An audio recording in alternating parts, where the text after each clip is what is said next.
Now, after a nice recap for the previous chapters, let me give you some introduction part. Now, you must be also confusing that when a sine function is not 1, 1, then how we can find the inverse of the function. Okay, so we can, lot of things are there which we can do it. Now, first of all, how we are writing the inverse. Okay, normally we are writing f inverse x. Okay, we are using this word for the inverse.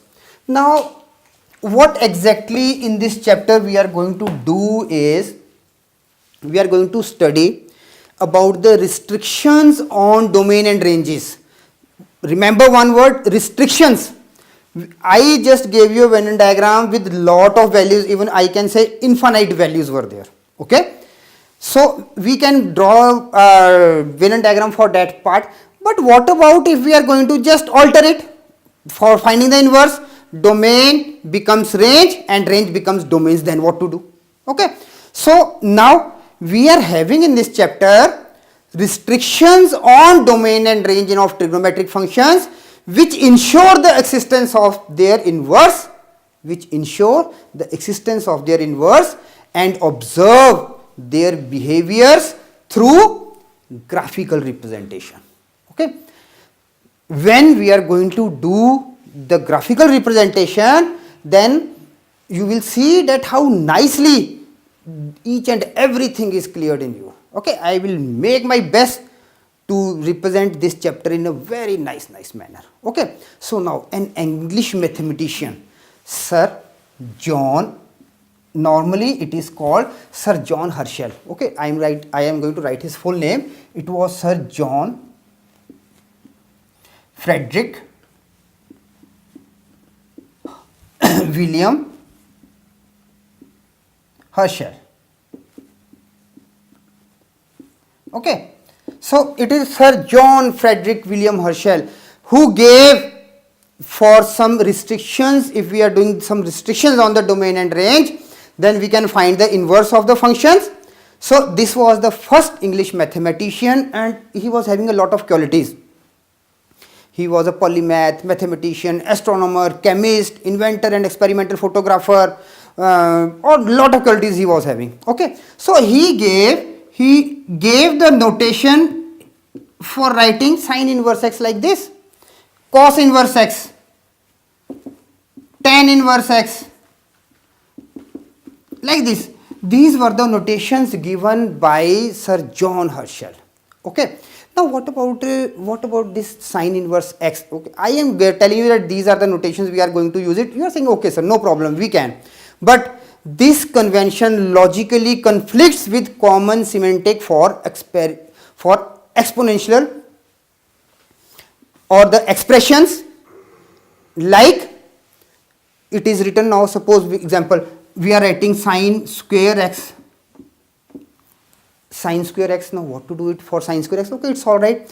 Now it in algebraically and the composition part, basically there was some lot of difference. Where it was, if we are writing multiplicative inverse.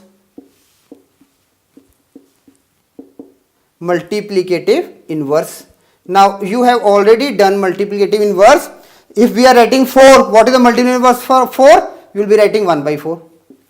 Means 1 upon that reciprocal. That was the multiplicative inverse. Okay, and something with the composition functions. For example, what we did in the first chapter, one function was a function from, suppose it is from a to b, a function f from a to b. Second is, suppose a function is g, a function g from a to b. So can we find the inverse of that functions also? So basically there was some confusion. So later on mathematicians, what they gave, they just clarified the things. Now where some confusion was, let me tell you. Suppose we are having sine square x. Now to sine square x, can we write it sine x whole square? We can write it, but we are not going to square the angle. Okay, we can, this is one and the same thing. Now let's move for the notation given by Sir John Herschel. We are having sine inverse x. Now can we write it sine x like this? No, this is wrong, because what this becomes, this further becomes 1 by sine x, and 1 by sine x is not this part. 1 by sine x and this x, they are not equal. 1 by sine x is not equal to sine inverse x. Remember this thing. Okay, it is not equal to sine inverse x. Now what is then sine inverse x? We are going to clarify. Then how other mathematicians, what they did? Other mathematicians, they gave a new term for this one. Okay, they gave a new term, and the new term was arc sine x. Okay, this means what? This means sine inverse.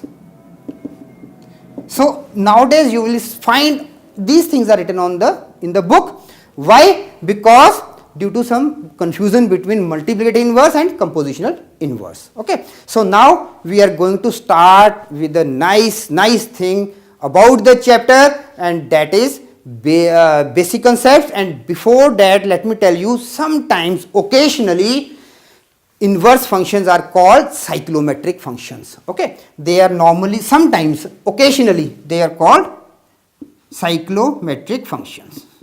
Okay, we are not using it, sometimes they are called cyclometric functions. Okay, now we are going to start with the nice basic concepts with all these things: sine inverse x, cos inverse x, tan inverse x, and all these things.